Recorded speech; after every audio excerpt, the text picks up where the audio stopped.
Hello everyone, welcome back to అత్తమ్మ చేతి రుచి. ఈరోజు మనం ఒక హెల్దీ అయిన టేస్టీ స్నాక్ ఎలా చేయాలో చూద్దాం. ఈ గ్లాస్తో అర్ధం గ్లాస్ కందిపప్పు, అర్ధం గ్లాస్ శనగపప్పు బాగా క్లీన్ చేసుకొని నానబెట్టుకుంటాను 3 hours. 2 ఇంచుల అల్లం, అర్ధం కప్పు పచ్చి కొబ్బరి, 12 నుంచి 13 పచ్చిమిరపకాయలు, 1 కప్పు కొత్తిమీర, 1 కప్పు పుదీనా, అర్ధం కప్పు కరివేపాకు, మనకు టేస్ట్కి కావాల్సినంత ఉప్పు, ఇంగువ. ఇప్పుడు నువ్వు 3 hours తిని నానపెట్టుకోవాలి. ఫస్ట్ టైం మనము బాగా నానాలి. ఇప్పుడు ఒక జార్లోకి పచ్చిమిరపకాయలు, కొబ్బరి, అల్లం, మిరియాలు, జీలకర్ర వేసుకొని దీన్ని మనం బాగా పేస్ట్గా గ్రైండ్ చేసుకుందాం.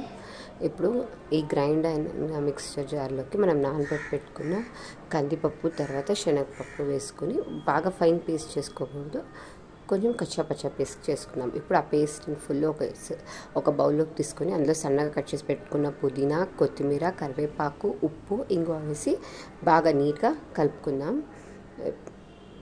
ఇప్పుడు మన ఇడ్లీ కుక్కర్ ఉంటుంది కదా, అందులోకి ఇడ్లీ ప్లేట్లోకి ఇలా నేను చూపెడుతున్నట్లుగా బాగా ఫోర్స్తో చేయకూడదు, గట్టిగా అయిపోతుంది. సాఫ్ట్గా ఇదే షేప్, లేకపోతే రౌండ్గా అయినా చేసుకోవచ్చు. ఇలా షేప్లో చేసుకొని ఇడ్లీ కుక్కర్లో ఆయిల్ రాసుకొని పెట్టుకొని ఒక 20 minutes మనం ఇడ్లీ కుక్ చేసుకుంటాం కదా, అలాగే కుక్ చేసుకోవాలి. ఇలా మనం ప్రెస్ చేసి చూస్తే మన చేతికి అంటుకోకూడదు, అప్పుడు అది కుక్ అయింది అని. ఇప్పుడు దీన్ని ఇలాగైనా తినచ్చు, లేకపోతే మనం మజ్జిగ పులుసు చేసుకుంటాం కదా, ఏదైనా వెజిటేబుల్స్ లేనప్పుడు దీన్ని కూడా అందులోకి వేసుకొని మనం తినచ్చు, బాగుంటుంది. చాలా healthy item basically. 3 years baby నుంచి కూడా మనం ఇది ఇవ్వచ్చు. ఈ రెసిపీ మీకు ఇష్టమైతే లైక్ చేయండి, షేర్ చేయండి, మా ఛానల్కి తప్పకుండా సబ్స్క్రైబ్ చేసుకోండి.